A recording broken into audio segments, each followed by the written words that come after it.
Are you ready to spend a couple of minutes with me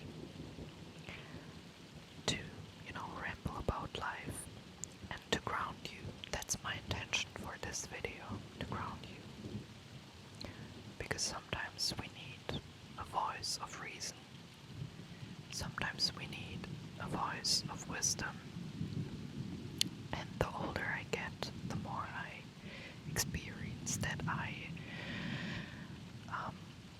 started off subconsciously and now even consciously to seek out for support and elderly or older people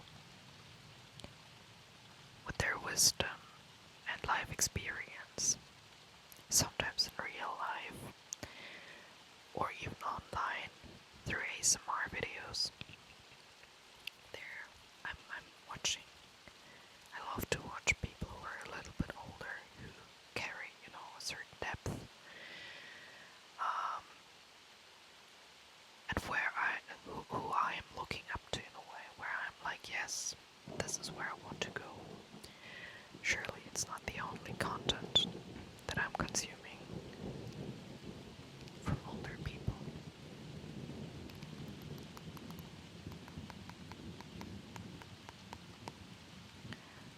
So, I want to start off with a couple of Finnish words that I'm learning right now because you probably don't know it yet. I mean, how could you know it?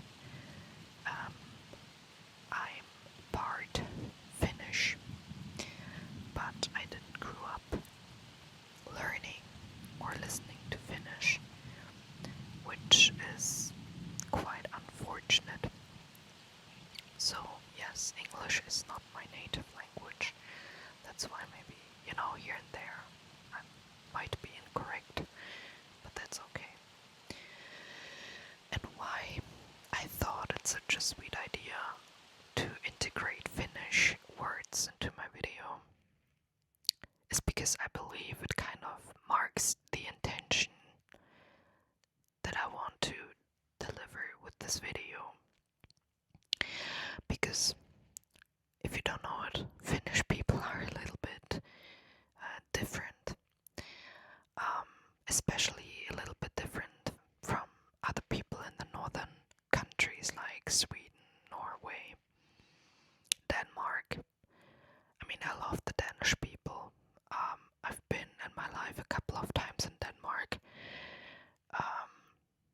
as a kid and a couple of years ago, and I love it there. I love it there. The quietness, the slower life, just how the people are interacting. I feel like they're very environmental, like it's just a different pace to live there. It really is. But Finnish people are, I would say, more of the loner side. And the irony is that Finland is one of the most happiest countries in the world, and to me it makes a lot of sense. Because my theory, which is quite obvious, is that Finnish people, they understand their own business. They understand what matters. Of course, I'm not generalizing, excuse me. I'm not generalizing, but they stay, close to nature. I mean, did you know that 75% of the Finnish, how's it called in English? There are many, many, many trees, so 75% still is kind of embedded in trees and stuff like that, which I find like really amazing.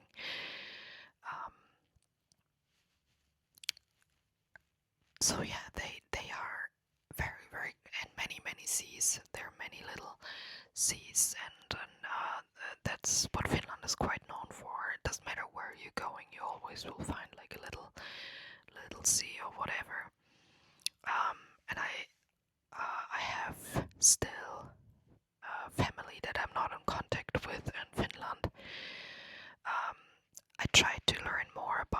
because it really fascinates me. They're from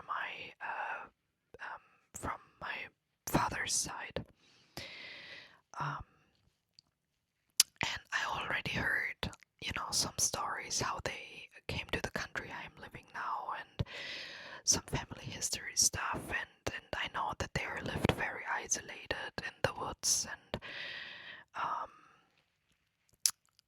during winter time they would kind of host woodworkers for a couple of months in their darker times, in the winter times in Finland, in the Kaumus, Kaumus, Kaumus, Kaumus.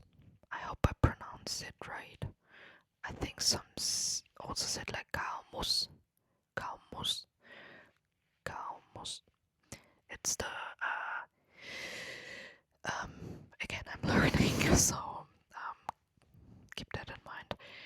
It's the dark time in Finland, the winter time,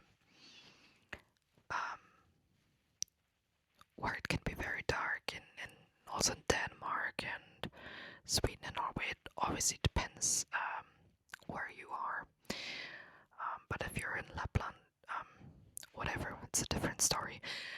Oh, I could do a couple of videos about that. I probably will, because lately what I really feel, and that's why I thought this video is just the perfect timing now.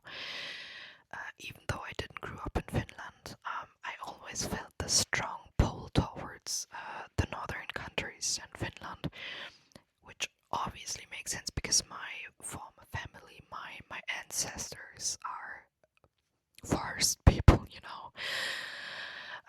I always felt the most comfortable in the nature, in the mountains especially. I was lucky enough to grow up at a place where I could be quite fast into the woods, into the mountains.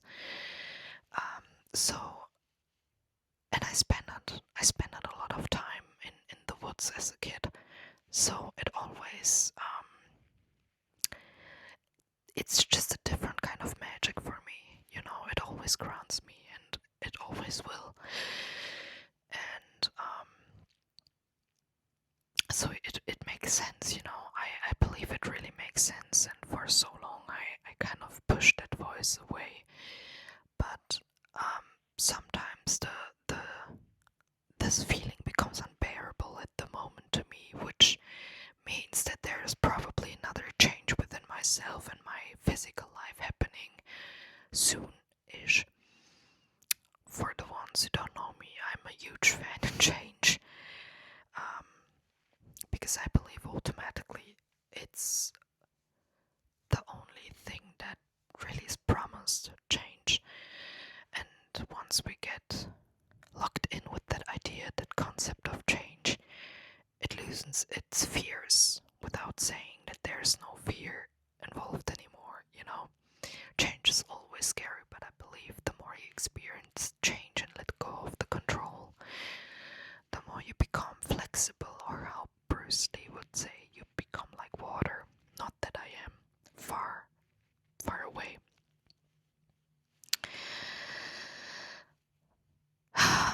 So, the thought of the woods are giving me mielen rauha. Mielen rauha. It's giving me mielen rauha, which means, I wanted to say it in my native language right now. I tried to translate in English. Soul peace. Mielen rauha is kind of when your soul finds peace, is at ease and peace. Mielen rauha. Mielen rauha.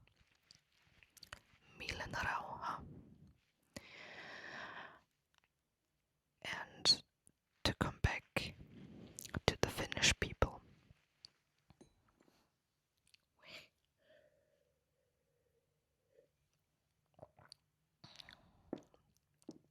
I think also in the country I'm living, it's similar-ish from the mentality.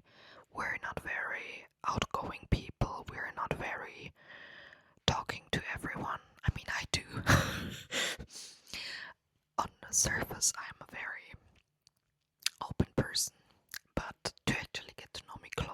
is rather difficult. I'm not letting anyone into my inner circle. It takes a real long time. And I think, that's just who I am, and I'm not trying to force it away anymore, because I think it's a nice quality. You learn to protect your peace and to actually figure out your priorities, and people can be draining, especially if you let the wrong people in. And with that, I don't mean like they're bad people, but just not, time is really precious, and I rather spend time on my own or just a very, very, very few amount of people than um, being an emotional prostitute and giving all my time and energy away, which definitely I was back then in ways. And it's okay. It's a learning, a progress, a growing, just like the woods. Um, so yeah, they tend to keep to themselves. But if you once get to know them, um, then you get to know him.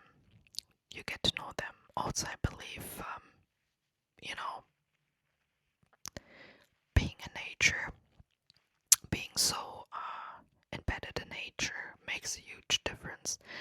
The air is different, the routines are different, literally your bloodstream is different.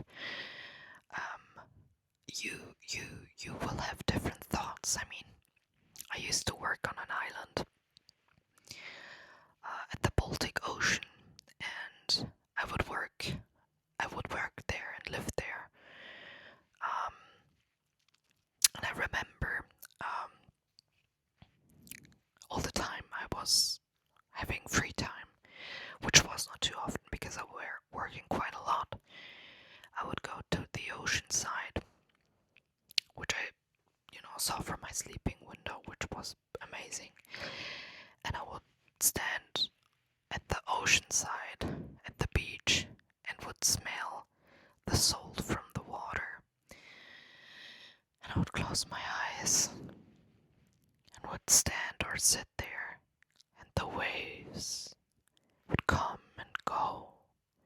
They would come and go, and with that, the taste even on my lips of salt, and the grey weather, and the strong sound of the waves, and my cheeks turned red, and my hair was very greasy from all that salt, and I had different thoughts. I were breathing so deep. I were automatically belly breathing, which I usually never do. I'm a very still unfortunate flat breather, which is not really good. Your blood flow becomes worse, and so on and so forth. Concentration becomes weaker, and I were breathing probably the first time in my life, like so good that I actually started tearing up. I mean, I'm not like crying, but my body somewhat were so relaxed that I started tearing up, and I physically could feel that there was a barrier ripped off. And I believe that's the air. That's the power of nature. I mean, there's a reason sick people would come to this place to recover. Especially if they're having like lung issues or joint pains, inflammation. I actually once had a friend. I was there a couple of weeks in France with a couple of friends when I was a teenager, and we would spend some time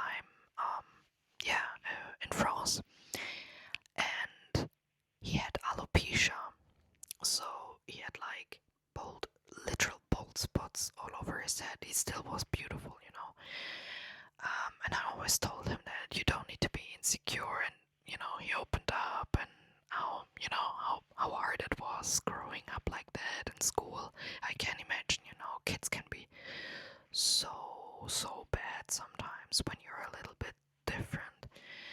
Anywho, within these couple of weeks, his hair actually grew back, and it would always happen whenever he was in France at the ocean. That's the power of nature. We underestimate that so much. We underestimate nature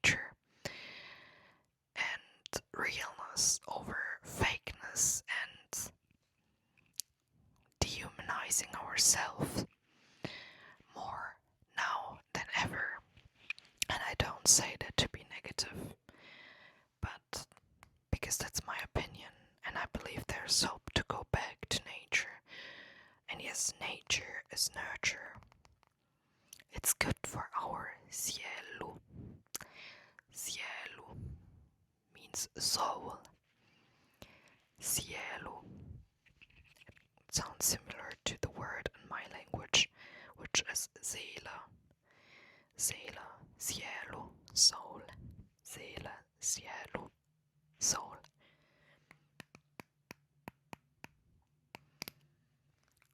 Cielo, cielo.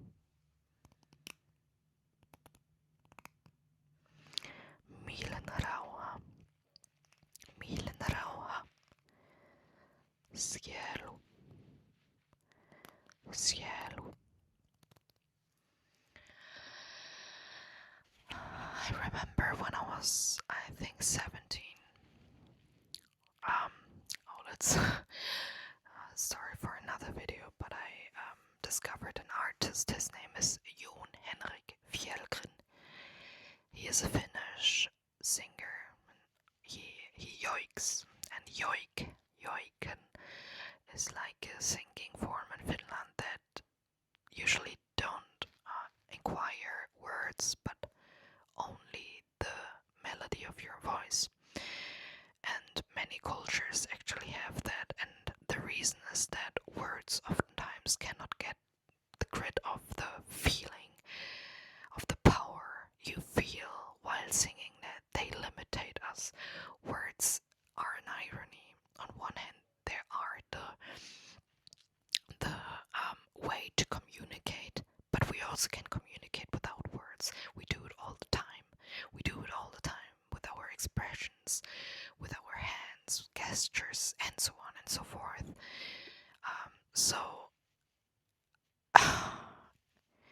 And I remember back then I were listening that, and yes, again, I have Finnish roots, but there was something happening inside of me. The way he described how he found to this melody was after his best friend passed away from suicide, and he would go into the woods in the snow, see the northern lights, and would fall onto his knees. Oh, I still have goosebumps. And he would ask and pray and cry to God. And he gifted him this melody, which he called Daniel's Joik. And he would sing that in the snow with his tears and the cold air and the northern lights, the aurora. And he would yoik. Holy.